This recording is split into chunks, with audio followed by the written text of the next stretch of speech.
Privacy is of interest to us all. Simply reach into your pocket and take out your most used piece of technology throughout the day. It's likely passcode protected. We even have figured out creative ways of putting up barriers to the personal information that we have on these devices. Now imagine one day all of these barriers and creative blocks we have invented get torn down. Your financial information gets leaked. Your personal images and messages are now somebody else's property. Someone else has access to all of your important digitally protected files and information. This would cause absolute chaos, no doubt, to the individual suffering from the situation. No doubt to society if all was broken. This is the danger that quantum computing can introduce. To combat this, there are many alternative methods that are being developed to create quantum-proof encrypted data. While the threat has not been entirely eliminated or addressed, there is a lot of effort being put into developing these preventative measures. On the flip side, however, while larger corporations and governments may develop and invest in these important technologies, eventually being able to implement them into larger workings of society, what are smaller sized entities left with, as they have to deal with the threat too. This doomsday possibility is still not completely eliminated, and in fact, the very nature of small to medium-sized businesses leaves the real possibility of the situation happening.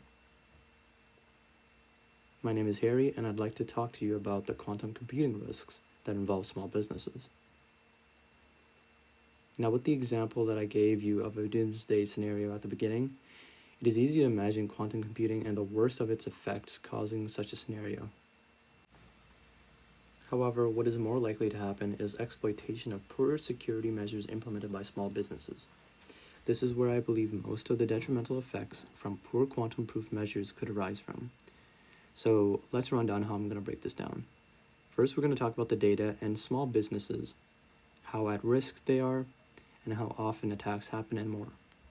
Then we're going to look at the tools that small businesses, or medium-sized businesses, I'm going to refer to them as SMBs.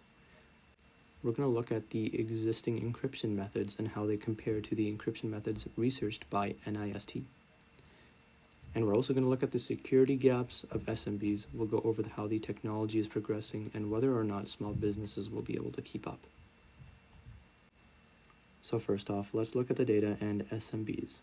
The amount of threats that small to medium-sized businesses are facing, especially in the most recent of years, has risen by quite a substantial amount.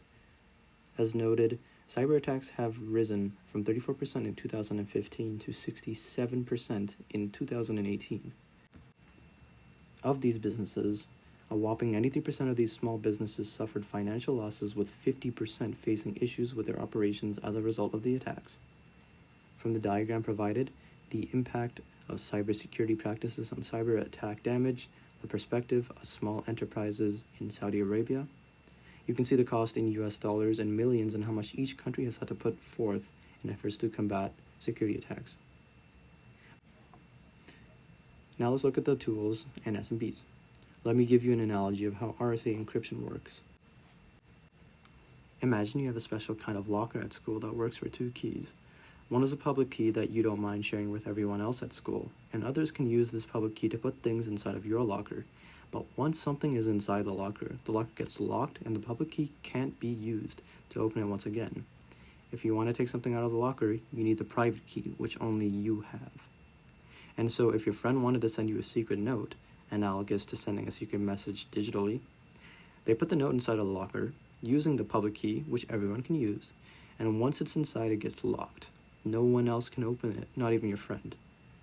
Only you can open it since you have the private key, and you can read the note. Similarly, RSA encryption works to encrypt the data, aka lock the information, and it requires a private key to decrypt the data.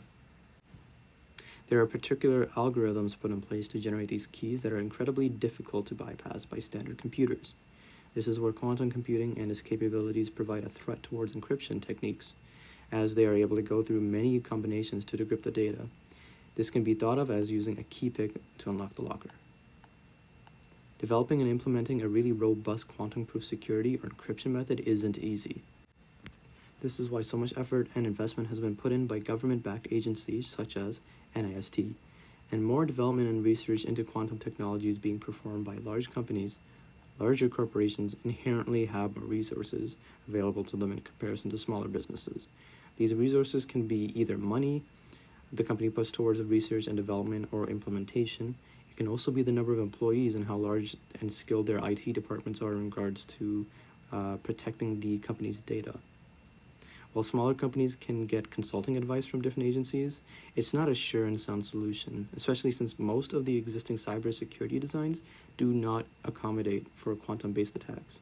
This could mean that a small business that doesn't see a large need in implementing a robust cybersecurity measure could face data breaches and loss of sensitive information.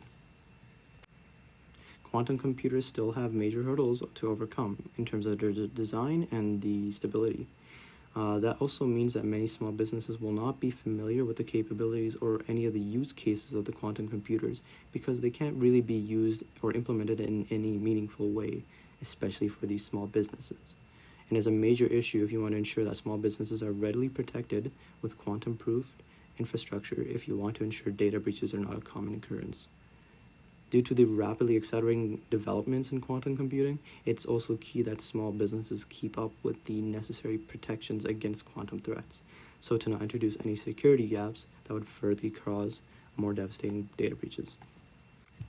With cybersecurity threats only being more prevalent and beginning to target smaller businesses due to their poor infrastructure compared to larger companies and governments, to implement necessary measures and bring notice to the need of quantum-proof infrastructure if we don't want smaller-scale havoc as a result of cyber attacks for small businesses. Quantum computers have great potential for technologies in medicine and computing. However, with other emerging technologies such as AI that are so data-dependent, it is crucial that we can safeguard data now more than ever.